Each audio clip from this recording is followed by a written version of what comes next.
28일 날 문재인이 원내대표 등을 불러가지고 밥을 먹는다고 합니다. 의제가 없는데 불러가 밥 먹는데요. 봉화마을에 이 조영희 원내대표가 간 것도 좀 웃기고요. 자, 김종인의 그래서 비대위가 출범을 했습니다. 참 어렵게 출범을 했는데요. 자, 그 비대위에서 지금 좌파 정책도 수용한다. 그러면서 독일의 메르켈의 기민당 모델이 거론된다. 그래서 이 독일의 좌파 정책을 수용한 집권 우파 기민당 형태로 간다라는 이야기가 있습니다. 전문가를 영입해서 비대위를 구인 체제로 간다. 이렇게 말을 하고 있습니다. 자, 그런데요. 여기서 이제 무슨 이야기까지 나오는가 하면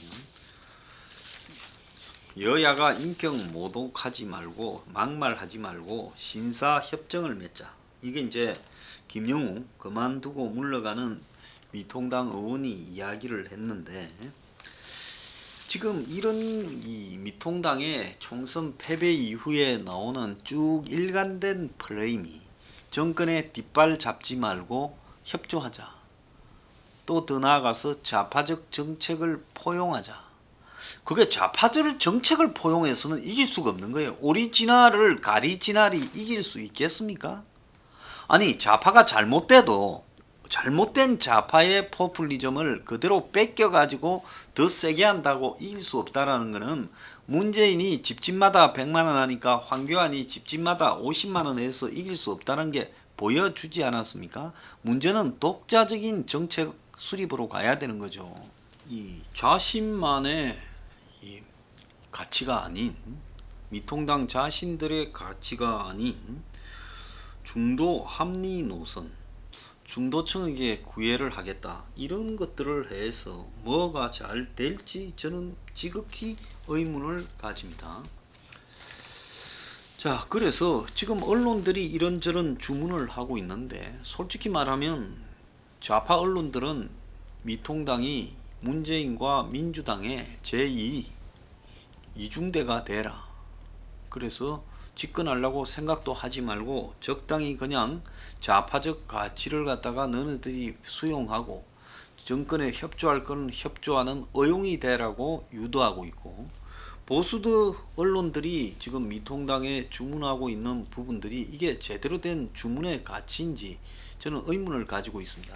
문 정권이 한국형 뉴딜이라 하면서 그야말로 원격 의료를 비롯해서 이 뉴딜 정책을 하겠다고 밀어붙이고 있습니다. 핑계로 전화 진료를 해요. 전화로 이제 오지 않고 의사가 묻고 환자를 그런 다음에 환자한테 자기 약국을 정해라 하면 그 약국으로 지금 약을 보내줍니다. 병원에서요. 그런데 이런 처방만 하지 환자의 상태에 대한 피나 이렇든 이 오줌 등을 받아서 분석하는 그런 의학적 분석이 제대로 안 되고 있는 겁니다.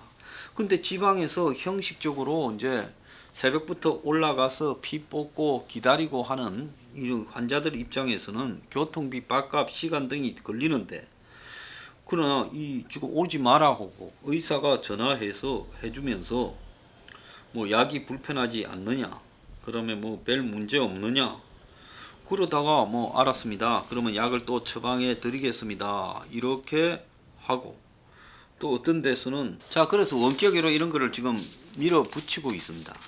그래서 이 문 정권이 코로나를 핑계 삼아서 지금 큰 정부를 만든다면서 예산, 국가 부채, 원격 의료, 뭐 규제 완화 등 모든 부분을 갖다가 다 바꾸려고 할 거예요. 자, 이 부분에서 미통당이 자기 정체성 없이는 그냥 문 정권에 협조하는 양상으로밖에 못 갈 겁니다. 지금 당장 나오는 게 28일 날 청와대에서 주호영 등 민주통합 원내대표가 문재인하고 오찬을 한다는 겁니다. 자, 그래서 특별한 어안도 없고 안건도 없는데 21대 국회 개원을 앞두고 국민의 국회 초석을 놓을 양당 원내대표를 청와대에 불러다가 사전 안건이 없이 코로나로 인한 고용산업위기 대응의 전반적인 부분에 허심탄회하게 대화를 할 것이다. 그런데 두 대표가 흔쾌히 응해 이루어졌다라고 말을 하는 겁니다. 그러니까 한마디로 지금 미통당은 스스로 문재인이 코로나로 지 맘대로 하는데 밥 한 끼 먹여놓고 내가 그때 상의한다 했지요. 자, 하겠습니다 하는데 그대로 휘말려 간다라는 겁니다. 그래서 총선 이후에 윤미향이 죄 없다, 한명숙이 다시 재조사하자, 그리고 문재인이가 지금 5.18 등에서 지금 한 이야기, 5.18 정신을 헌법 정신에 넣겠다고 한 이야기, 이런 걸로 보면 그야말로 지금 문 정권이 이 나라 민주주의를 자기식 독재로 끌고 가고 있습니다. 특히 개인의 기본권 위협을 하는 법안을 연이어서 통과시키고 지금 있다 하는 모습이 분명히 보이지 않습니까? 자, 그런데 이런 부분을 비판하면 정권의 발목 잡기다, 또 윤미향이 비판하면 친일이다, 그러면서 지금 우리나라 민주주의를 그야말로 그들만의 지금 민주주의로 끌고 가버리고 있다는 겁니다. 자, 그래서 이런 상황에서 이 보수가 지금 적당히 좌파들이 정해놓은 프레임의 가치를 갖고 문정권에 협조해주는 프레임으로 가게 되고, 그걸 합리적이고 중도를 향한 구애라고 이야기를 하면 결국 문정권은 대성을 했으면 사람이 돼야 되는데 사람이 되지 않고 더 자기 하던 관성을 더 강화시키고 있어요. 자기 하고 싶은 이념적 색채로 하겠다. 북한 문제만 해도 더 강하게 가잖아요.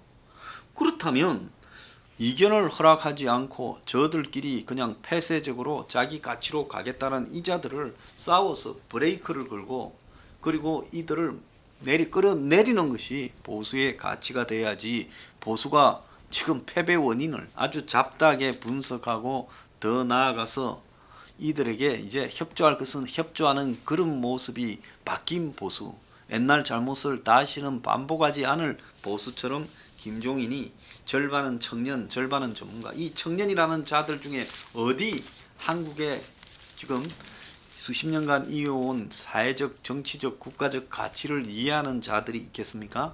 전문가라는 것은 원래 되는 대로 붙어가지고 그야말로 기술로 밥 먹고 아부하고 사는 것이 전문가들이잖아요. 이들을 중심으로 김종인이 독재에서 땅을 끌고 가겠다, 그야말로 문재인이하고 주거니 받거니 하겠다라는 거겠죠. 비대위의 외부 인사, 전문가들, 청년들이 합류한다는데, 자, 이것이 이제 보수가 그야말로 정체성을 완전히 상실한 채 온건 보수로 가게 된다. 자, 문한테 대해서 제대로 싸우려면 문 정권이 어떤 집단인가에 대한 규정을 하고 거기에 걸맞게 나의 위치를 포지션 시키는 것이 보수가 가야 될 제대로 된 길이 아니냐, 저는 그렇게 생각합니다. 그렇잖아요. 상대에 대한 정체성 규정을 하지 못한 채 보수의 가치가 어떻게 규정될 수 있겠냐는 겁니다. 자, 그래서 상대에 따라서 싸우는 방법도 바뀌지 않아요. 아니, 본헤프 목사가 히틀러를 암살하겠다고 했습니다. 자, 본헤프 목사 같은 사람이 아무리 히틀러가 독재자지만 독재자를 암살하겠다고 마음을 먹은 데는 히틀러를 민주주의 방식으로 투표를 통해서 독일 국민들을 설득해서 그것을 이룬다는 게 불가능하다는 것을 너무 잘 아니까 본헤프 목사가 암살에 동의한 거 아니겠어요? 마찬가지로 문 정권이 어떤 정권이고 이 나라를 어떤 방향으로 끌고 가느냐, 그리고 그들이 궁극적으로 가는 방향에서 상대를 대하는 방식은 무엇이냐, 자, 그리고 북한을 어떻게 대하느냐, 상권 분립이나 민주주의 가치를 어떻게 바라보느냐, 대인민주주의를 직접 민주주의와 혼돈하지 않느냐, 사상 유례 없는 코로나라는 부분이 발생했는데 이 코로나 전국에서 문 정권이 코로나 핑계를 대고 국가 예산이나 국가 부채나 국가의 각종 정책들을 기득권의 이익이나 또 그야말로 완전 좌파 포퓰리즘에 의해서 나눠주는 쪽으로 가고 있는 것 아니냐, 이런 부분을 생각한다면 기본소득이라든지 또 더 나아가서 국가적 고용이라든지 이런 문제를 바라보는 시각에서 문 정권과는 차원이 다른 접근을 해야 된다, 저는 그렇게 생각합니다. 그런데 그러지 않고 문 정권의 입장에서 한국의 좌파들이 주장하는 이 방향은요, 이건 지속될 수 있는 포퓰리즘이 아니라 그야말로 선동적 좌파 포퓰리즘이죠. 이걸 가지고 와서 더 센 걸 제안을 선제적으로 하겠다? 그거는 그들의 술수에 말려드는 겁니다. 또 다른 황교안일 뿐인 거죠. 황교안이가 1인당 50만 원을 지급하겠다고 한 사실을 기억하는 국민이 지금 누가 있습니까? 그러니까 그들 거를 갖고 와서 아무리 이야기해봤자 기본소득으로는 이 좌파를 이기지 못하는 거예요. 왜? 이미 좌파의 가치니까요. 프레임의 가치인 겁니다. 그렇다면 서포 15조 같이 국가적 주택 공급을 내걸고 그야말로 국민이 살아가는 부분에서의 생활 비용을 줄여서 그야말로 적은 소득으로도 살아갈 수 있겠다. 사교육이라든지 그리고 각종 독과점에 대한 담합이라든지 부패 비용이라든지 공직사회에 방만한 부분이라든지 복지 부패라든지 이런 부분들을 다 투명하게 해서 국민이 적은 비용으로 살아갈 수 있게 하겠다라는 새로운 부분을 말해야지. 기본소득 갖고 오겠다. 그리고 미통당이 지금 청년이라고 하는 사람들 중에 솔직히 말하면 보수판에 따라다니는 젊은 브로커나 아니면 이쪽 저쪽 정치해볼까 하고 왔다 갔다 하는 사람 외에 무슨 사고가 들은 사람이 있습니까? 그들을 데려다가 당의 기구의 앞에 세우겠다라고 이야기하는 것은 그야말로 김종인이 둘러리 세워놓고 전문가라고 외부 인사 데리고 와서 평소 자기가 데리고 다니던 많은 사람들이 있죠. 그런 사람들을 세워놓고 자기 마음대로 하겠다라는 건데, 결국은 문이 코로나 국면에서 나라 경제를 망쳤을 때 김종인이 그 부분에 개입해서 그야말로 거국 내각을 구성하는 쪽으로 가는 방향으로 선택할 것이다. 그러니까 김종인은 올 연말만 되면 감당이 잘 안 될 거다.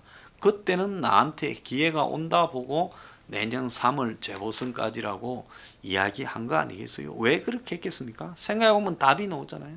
자, 저 미통당 완전 답이 없는 집단이다 생각이 듭니다. 그런 김종인의 수가 뻔히 보이는데 김종인이 아니면 길이 없다고 당을 갖다 바쳤어요. 그리고는 자기들이 바뀌어야 될 보수의 가치라고 내건 내용을 보면 그것이 바뀌어야 될 보수의 가치가 아니라 확실히 망하는 길로 선택을 했다고 봅니다. 그러니까 저 당은 방법이 없다는 거죠. 이제 구제할 방법조차 없다.